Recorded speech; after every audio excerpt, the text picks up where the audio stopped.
अस्सलाम वालेकुम व्यूअर्स, उम्मीद है खैरियत से होंगे। आज हम यूनिट नंबर 3 की जो है वो एक्सरसाइज को सॉल्व करने जा रहे हैं। पूरी एक्सरसाइज हम सॉल्व करेंगे, इसलिए वीडियो एंड तक जो है वो ज़रूर देखिएगा। उसका एक एक क्वेश्चन हम सॉल्व करेंगे जिसमें डेफिनेशंस होंगी, फिलिंग द ब्लैंक्स होंगी, ट्रू फॉल्स होंगे, आपके शॉर्ट क्वेश्चंस होंगे। और उसके अलावा जो है जो दो क्वेश्चंस हैं इसमें आप रखते हैं आइडेंटिफाई एरर्स। ये वाला जो कि कोड दिया गया उसमें एरर्स को आइडेंटिफाई करना है, और ये आउटपुट हमने बतानी है इस कोड की। इसमें बच्चे बहुत कंफ्यूज हो जाते हैं, इसलिए मैं आपको जो है इसको डिटेल से समझाऊंगी और जो आउटपुट आती है वो भी समझाऊंगी कि किस तरीके से आती है। और इन क्वेश्चंस के जो है मैं आपको निशान लगवाऊंगी कि कहाँ से कहाँ तक आपने लिखना है। इसमें से कुछ क्वेश्चंस ऐसे हैं जिसका जो है आंसर बुक में नहीं लिखा हुआ, वो हमें अपनी जो है वो समझ बूझ से जो है वो बनाना पड़ेगा, वो भी मैं आपको समझाऊंगी। इसलिए वीडियो एंड तक ज़रूर देखिएगा। और अगर आप हमारे चैनल पे नए हैं और पहली वीडियो देख रहे हैं तो आप हमारे चैनल को सब्सक्राइब कर लीजिए काइंडली, ताकि आपको 10th क्लास के तमाम कोर्स के बारे में, या अगर आप C++ या सी जानना चाह रहे हैं उसके तमाम प्रोग्रामिंग के बारे में तमाम लेक्चर्स पड़े हुए हैं प्ले लिस्ट में, आप वहाँ से इसको देख सकते हैं। वन क्वेश्चन है इसमें, conditional logic helps in dash.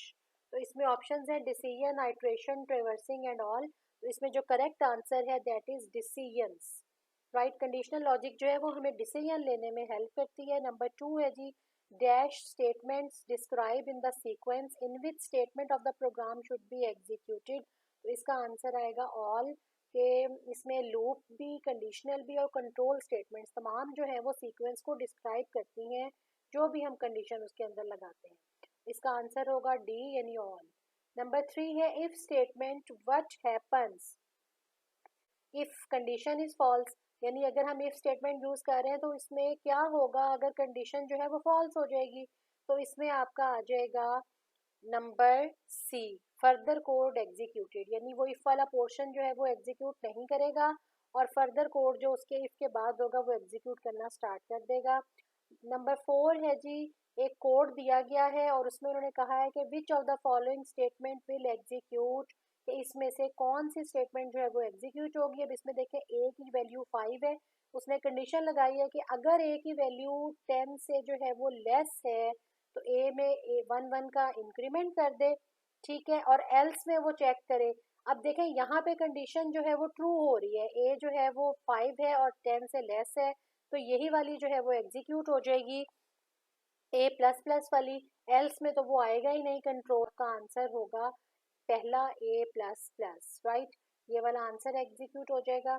Number 5 है जी, which of the following is the condition to check A is a factor of C. B, यानी सी को हम मॉड ए करेंगे, रिमाइंडर अगर 0 होगा तो ऑब्वियसली वो फैक्टर होगा, तो इसका आंसर होगा बी। नेक्स्ट है जी, a condition can be any dash expression. एक कंडीशन जो है वो कोई सा भी एक्सप्रेशन हो सकती है, कौन सा, अरिथमेटिक, रिलेशनल, लॉजिकल और ऑल। तो इसमें जो है वो ऑल वाला आंसर आएगा। राइट, चलते हैं जी number 7, if an if statement inside another if statement is called dash structure. Answer होगा नेस्टेड स्ट्रक्चर। नंबर 8 है a set of multiple instructions enclosed in braces is called a dash. इसमें इसका answer आएगा block. करते हैं जी, define the following. Definitions हैं control में। देखें जी, सबसे पहले मैं आपको पेज नंबर भी बताती जाऊंगी और हर क्वेश्चन का आंसर भी बताती जाऊंगी। पहला है कंट्रोल स्टेटमेंट, तो ये पेज नंबर, बुक के पेज नंबर 52 के ऊपर है आपका आंसर इसका। In order to solve a problem there is a need to control the flow of execution, यहाँ से लेके जहाँ इसकी 3 टाइप्स दी हैं। अगर बहुत अच्छा लिखना चाह रहे हैं तो आप टाइप्स के साथ लिख दें, अदरवाइज आप यहाँ तक लिख दें। फुल मार्क्स लेने के लिए आपको टाइप्स जो हैं वो लिखनी पड़ेंगी। तो नेक्स्ट है जी सिलेक्शन स्टेटमेंट। सिलेक्शन स्टेटमेंट क्या है, ये भी पेज नंबर 52 के ऊपर है आपका। नेक्स्ट है सिक्वेंशियल कंट्रोल, ये भी आपके जो है वो 52 पेज के ऊपर है। दिस डेफिनेशन, जहाँ पे आपकी टाइप्स एंड होती हैं, टाइप्स के नीचे जो है वो सिक्वेंशियल कंट्रोल की डेफिनेशन लिखी हुई है। उसके बाद है नेक्स्ट कंडीशन, देखते हैं हम पेज नंबर 53 के ऊपर, ये आपके पास डेफिनेशन है कंडीशन की। A condition could be any valid expression, और इसमें से आप जो है काफ़ी सारी एग्जांपल्स दी हैं, तो मैक्सिमम आप 2 या 3 दे सकते हैं इसको डेफिनेशन के साथ एज एन एग्जांपल। और नेक्स्ट है जी नेस्टेड सिलेक्शन स्ट्रक्चर। तो तो नेस्टेड सिलेक्शन स्ट्रक्चर की डेफिनेशन आपको मिल जाएगी पेज नंबर 64 के ऊपर। इस वाले टॉपिक में नेस्टेड सिलेक्शन स्ट्रक्चर के अंदर ये डेफिनेशन आपको मिल जाएगी। यहाँ से आप इसको शुरू कर सकते हैं कि इनसाइड एन इफ ब्लॉक और inside an else block we can have other if statement और if else statement. It also means that the inside those inner if statement or if else statement we can have even more if statement. यानी एक if और एक या if else statement के अंदर हम जितनी भी चाहें हमारी रिक्वायरमेंट के मुताबिक हम नेस्ट करते जाते हैं if और else का स्ट्रक्चर, तो वो हमारा क्या कहलाएगा, नेस्टेड सिलेक्शन स्ट्रक्चर कहलाएगा। इसके अलावा बच्चों मैं आपको अगर बताऊं तो ये तमाम शॉर्ट क्वेश्चंस जो हैं वो पेज नंबर 72 के ऊपर जो समरी का पोर्शन गिवन है उसके अंदर भी डेफिनेशंस दी गई हैं, लेकिन उसमें विदाउट एग्जांपल्स हैं। अगर आप बहुत अच्छा क्वेश्चन सॉल्व करना चाहते हैं तो जो मैंने आपको निशान लगवाए हैं आप बैक पे जाके देख सकते हैं, पेज नंबर भी साथ लिखे हुए हैं, आप इनके स्क्रीनशॉट ले लें या आप निशान अपनी बुक पे लगा लें, तो वहाँ से भी आप जो है वो लिख सकते हैं। नेक्स्ट है जी question number 3, briefly answer the following questions, why do we need selection statement. इसका आंसर बुक में एज सच नहीं दिया हुआ इस क्वेश्चन के अकॉर्डिंग, तो ये हमें खुद बनाना पड़ेगा। आप इसका स्क्रीनशॉट ले लें या लिख लें अपने पास। Selection structure are used when one or more than one decision must be made before carrying out a task, right. उसकी टाइप्स आगे आपने बता देनी है और फिर उसके 2 पॉइंट्स आपने बता देने हैं। If you want your program to do something, if a condition is true and do something different, if it is false then you should use an if else structure, or if you want to test multiple condition, ये nested if का case है, where then you can include an if else if structure with an if statement। तो ये इसका answer है कि हमें ज़रूरत क्यों होती है। ठीक है जी, नेक्स्ट क्वेश्चन हम देखते हैं, differentiate between sequential and selection statement. अब इसका आंसर भी जो है वो बुक में एज सच नहीं दिया हुआ, तो ये आपको खुद से बनाना पड़ेगा। ये मैंने आपके लिए डिज़ाइन कर दिया है। हमेशा डिफरेंस जो है वो 2 बॉक्सेस बना के लिखते हैं, इधर सिक्वेंशियल स्टेटमेंट लिख ली, इधर हमने सिलेक्शन स्टेटमेंट लिख ली। इसमें सबसे पहला पॉइंट जो हम लिखेंगे वो डेफिनेशन लिखेंगे। डेफिनेशन इसकी पेज नंबर 252 के ऊपर है, वहाँ से आप देख सकते हैं सिक्वेंशियल स्टेटमेंट की। अभी मैंने आपको बताई भी है थोड़ी देर पहले अपने लेक्चर में, और समरी वाले पोर्शन में भी डेफिनेशन लिखी है, वहाँ से भी आप ले सकते हैं। और इसकी जो डेफिनेशन है वो भी पेज नंबर 52 के ऊपर है। उसके बाद सेकंड पॉइंट आप लिखेंगे कि sequential statement has no types, और सिलेक्शन में आप लिख देंगे it has 2 types, number 1 if statement, number 2 if else statement. और इसका तीसरा पॉइंट आप लिख देंगे कि सिक्वेंशियल स्टेटमेंट जो है वो एग्जीक्यूट होती हैं सीक्वेंस के अंदर। और इसका जो तीसरा पॉइंट है इसके अपोजिट वो लिखेंगे sequence depends upon the condition we apply in the program. यानी सिलेक्शन स्टेटमेंट में हमारा जो करता है, जो कंडीशन हम अप्लाई करते हैं उसके ऊपर। उसके बाद आप इसकी एग्जांपल दे सकते हैं, ये भी मैंने आपकी बुक से ही उठाई है, सिंपल सी यूनिट नंबर 2 से उठाई है, जहाँ पे हेलो वर्ड प्रिंट हो रहा है, ये सिक्वेंशियल है, यानी जिस सीक्वेंस में लाइंस आएंगी उसी सीक्वेंस में जो है वो एग्जीक्यूट हो जाएंगी। और ये आपकी यूनिट नंबर 3 से एग्जाम्पल कोड 3.1 है, ये मैंने यहाँ पेस्ट किया। आप ये एग्जाम्पल से सिंपलेस्ट तरीन यहाँ पे एग्जाम्पल दे सकते हैं। क्वेश्चन नंबर 3 का थर्ड पार्ट है जी differentiate between if statement and if else statement. तो इसमें भी आप डिफरेंशिएशन के हिसाब से लिखेंगे, ये भी मैंने खुद डिज़ाइन किया है जिससे फुल मार्क्स आपके आ सकते हैं। सबसे पहला पॉइंट डेफिनेशन का लिखेंगे, इसकी डेफिनेशन इफ स्टेटमेंट की आपको पेज नंबर 53 पे मिल जाएगी, और इफ एल्स की जो डेफिनेशन है 59 पेज नंबर पे मिल जाएगी। इसका सेकंड पॉइंट लिखेंगे कि सिंगल ब्लॉक ऑफ कोड होता है इफ स्टेटमेंट में, और इसमें 2 ब्लॉक ऑफ कोड्स होते हैं। नंबर 3 पॉइंट लिखेंगे if condition true then code execute otherwise not, यानी इफ स्टेटमेंट का जो स्ट्रक्चर है इसमें अगर कंडीशन हमारी ट्रू होगी तो सिर्फ उस सूरत में हमारा इफ वाला कोड चलेगा, अदरवाइज नहीं चलेगा। लेकिन जो इफ एल्स स्टेटमेंट है इसमें एक पोर्शन ने चलना ही चलना होता है। अगर तो हमारा जो है इफ वाला ब्लॉक ट्रू हो जाएगा तो हमारी इफ वाला ब्लॉक जो है वो चलेगा, ये एसोसिएटेड कोड चलेगा। और अगर जो है आपका वो कंडीशन फॉल्स हो जाएगी तो एल्स वाला पोर्शन जो है वो एग्जीक्यूट होगा, इसलिए इसने 1 टाइम जो है इस स्ट्रक्चर में चलना होता है। उसके बाद आप स्ट्रक्चर लिख सकते हैं उसका, यानी सिंटैक्स लिख सकते हैं दिस वन, और ये उसका जो है इफ एल्स का सिंटैक्स है ये लिख सकते हैं। उसके बाद आप एग्जाम्पल देंगे, एक एक एग्जाम्पल दोनों की देंगे। इसकी 3.1 है ये एग्जाम्पल, राइट, ये इफ स्ट्रक्चर की है, देखें इसमें खाली इफ यूज हो रहा है, और ये इफ और एल्स पोर्शन की है। ये आपने एग्जाम्पल्स उसके अंदर कोट कर देनी है। इस तरह से आपके जो है वो फुल मार्क्स इस क्वेश्चन के मिल सकते हैं। नेक्स्ट क्वेश्चन देखते हैं जी, what is the use of nested selection structure. तो ये आपका पेज नंबर 64 के ऊपर जो है वो ये आंसर है। ये पूरा पेज ही तकरीबन इंक्लूड हो जाता है। जहाँ तक एग्जाम्पल्स की बात है, ये टेबल में एग्जाम्पल्स दी गई हैं, आप इसमें से सारी बेशक ना लिखिएगा, एक आधी एग्जाम्पल इसमें से एक या दो एग्जाम्पल्स आप जो है वो दे सकते हैं। और नेक्स्ट क्वेश्चन है 5 number, right the structure of the if statement with brief description. तो ये आपके पेज नंबर 53 और 54 के ऊपर जो है ये पूरा इफ स्टेटमेंट दी गई है। आप सबसे पहले उसकी डेफिनेशन लिखेंगे, उसका पर्पस लिखेंगे, इसको भी आप हेडिंग्स बना के लिख सकते हैं। फिर आप उसका स्ट्रक्चर दे देंगे और फिर जो है उसमें कंडीशन बताएंगे क्या है। तो ये बहुत बड़ा चूंकि आपके 2 पेजेस पर मुश्तमिल है, तो आप इसको शॉर्ट कर सकते हैं। शॉर्ट किस तरह से करेंगे कि ये काफ़ी सारी जो एग्जांपल्स हैं इसमें से मैक्सिमम 2 दे दें और बाकी जो है आप तकरीबन पूरा ही लिखेंगे। इसको हेडिंग्स की फॉर्म में लिखिएगा। पेज नंबर दोबारा बता दूं 53 और 54 के ऊपर इसका आंसर आपको जो है वो मिल जाएगा। चलते हैं नेक्स्ट क्वेश्चन क्या है जी, identify errors in the following code segments, assume that variable have already been declared। अब हमें इसके आंसर्स कैसे मिलेंगे ये मैं साथ साथ आपको समझाऊंगी भी, स्किप मत कीजिएगा। सारे यहाँ नजर आ रहे हैं लेकिन आप स्किप करेंगे तो आपको इसकी लॉजिक समझ नहीं आएगी। अब ये देखें, ये कोड जो है वो बिल्कुल ठीक लिखा हुआ है, यहाँ कोई एरर नहीं है, तो आप इसको नो एरर बता देंगे। नंबर बी क्या है, if A greater than B and B greater than C then जो है वो sum is equal to A, और ये कोड है। इसमें आप नोट करें, देखें इफ वाली रो के अंदर एंड पे सेमी कॉलन नहीं होता, एक तो वो ये गलती है। आप इसको सही कैसे करेंगे, ये आप इस तरीके से इसको सही भी बता सकते हैं। आप हेडिंग दें जी correct syntax if this one, और ये एंड से जो है वो सेमी कॉलन जो यहाँ लगा हुआ है वो हटा दें। सी पार्ट में 7 और 7 less than B then print 7। तो इसमें क्या गलती है कि आप इस तरह से कंडीशन इफ के अंदर नहीं लगा सकते। आपको दरमियान में एंड या और का जो है वो ऑपरेटर यूज करना पड़ता है कि if A less than 7 and के लिए डबल एम्परसेंड यूज होता है, बी ग्रेटर देन 7 देन जो है वो ये एग्जीक्यूट करेगा। तो इसमें जो है वो ये गलती है।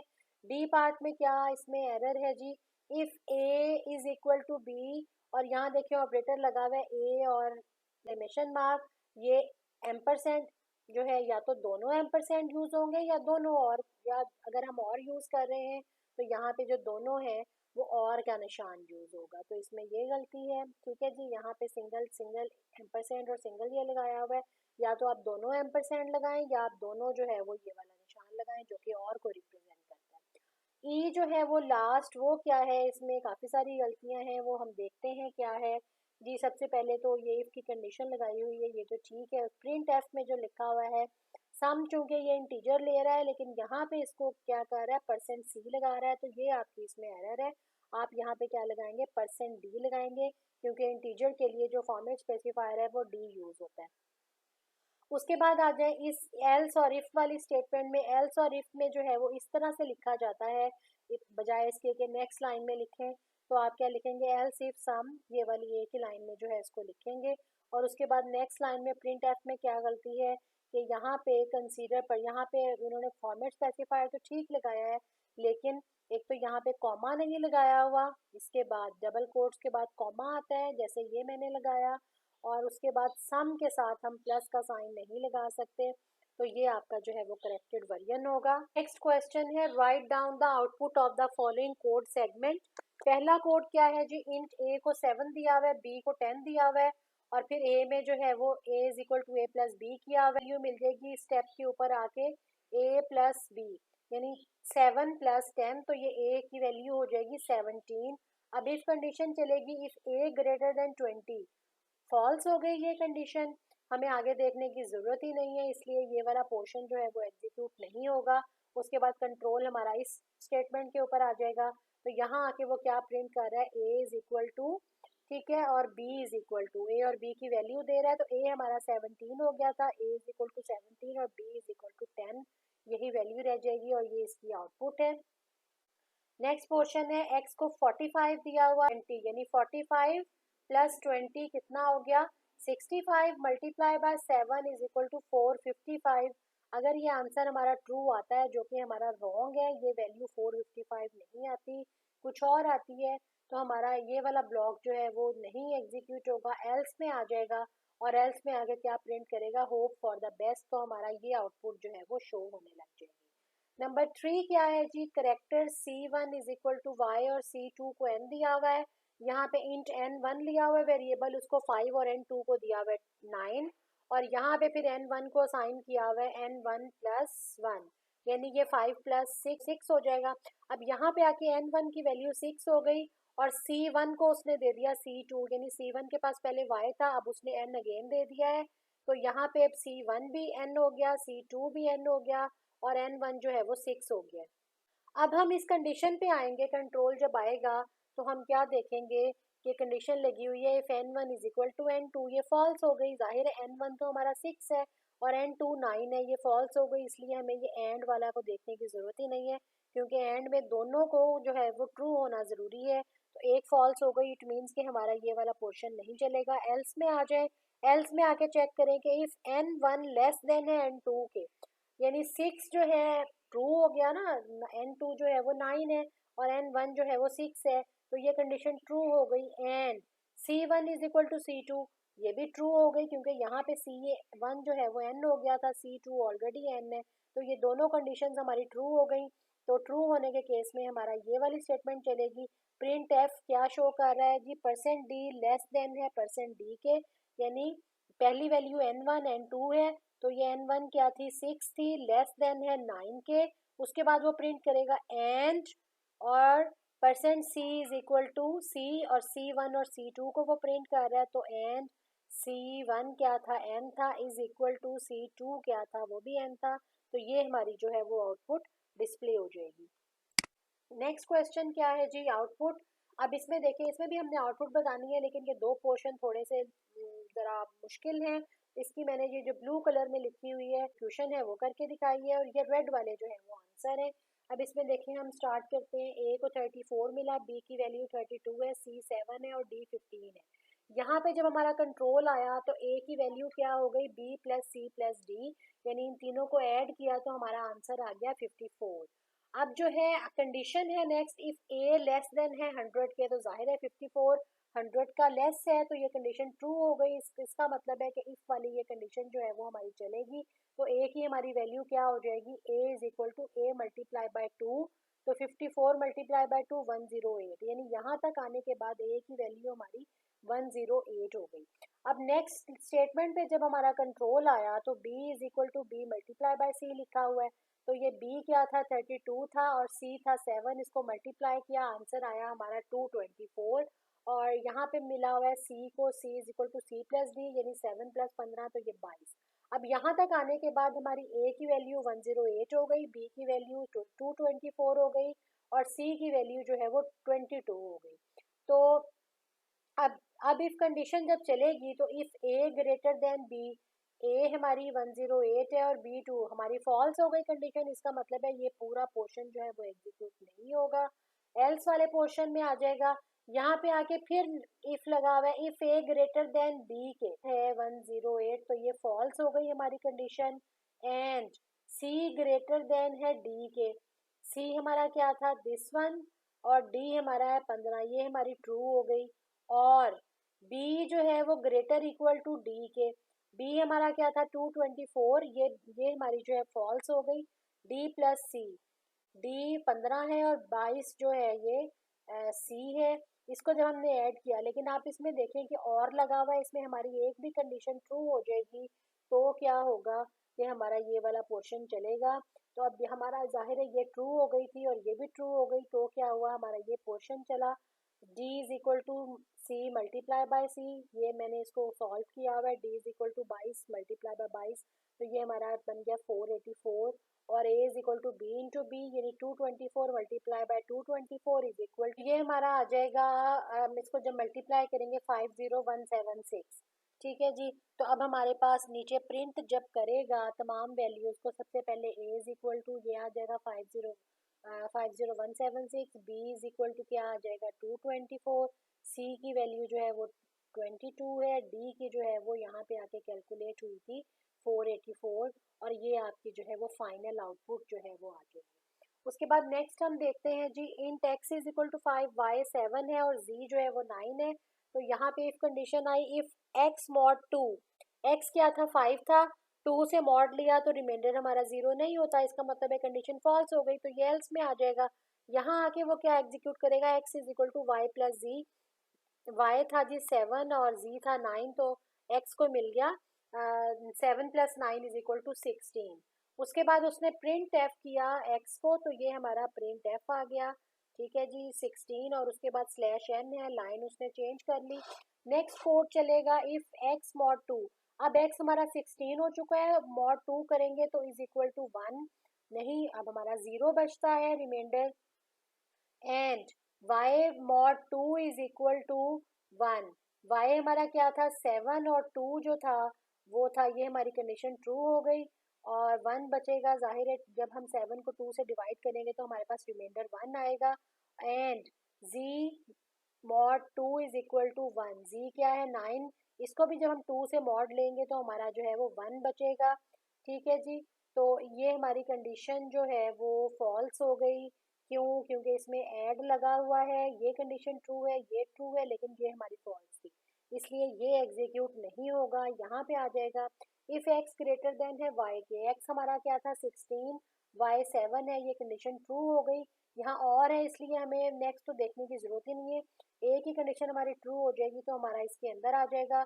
और इफ x ग्रेटर देन है y के, फिर वो चेक कर रहा है x 16 ऑब्वियसली ग्रेटर है तो y में 1 का इंक्रीमेंट कर देगा, y पहले 7 था, अब y जो है वो 8 हो जाएगा।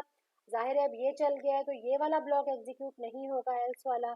अब यहाँ पे y की वैल्यू 8 है और यहाँ से जो है वो कंट्रोल हमारा बाहर आ जाएगा प्रिंट एफ के। प्रिंट एफ में यहाँ वो क्या कर रहा है, x की वैल्यू प्रिंट कर रहा है, y की वैल्यू प्रिंट कर रहा है और z की वैल्यू प्रिंट कर रहा है। तो x हमारे पास जो था वो 16 था, y हमारा यहाँ आके 8 हो चुका था और z की वैल्यू पे हमारे कहीं भी कोई इफेक्ट नहीं हुआ तो वो 9 के 9 रहेगी। तो हमारी जो फाइनल आउटपुट आएगी वो क्या होगी, एक लाइन में लिखा होगा x इज इक्वल टू 16, उसके बाद लाइन चेंज होके लिखा होगा x is equal to 16, y is equal to 8 और z इज इक्वल टू 9। तो नेक्स्ट क्वेश्चन बच्चों इसमें है प्रोग्रामिंग एक्सरसाइजेज। ये काफ़ी टाइम ले जाएगी, वीडियो बहुत लंबी हो जाएगी, इसलिए इन एक्सरसाइजेज को जो है मैं एक सेपरेट वीडियो, हर एक्सरसाइज की एक सेपरेट वीडियो जो है मैं अपने YouTube channel CS by Sam की प्ले लिस्ट में C और C++ प्रोग्राम या फिर 10th न्यू कोर्स 2021 के नाम से फोल्डर है, इन दोनों फोल्डर्स में आपको ये वीडियो मिल जाएंगी। आप उम्मीद है वीडियो पसंद आई होगी, पसंद आई हो तो लाइक करें, शेयर करें अपने फ्रेंड्स के साथ जिनको इस तरह की एक्सरसाइजेज में प्रॉब्लम आती हैं। नेक्स्ट लेक्चर तक के लिए अल्लाह।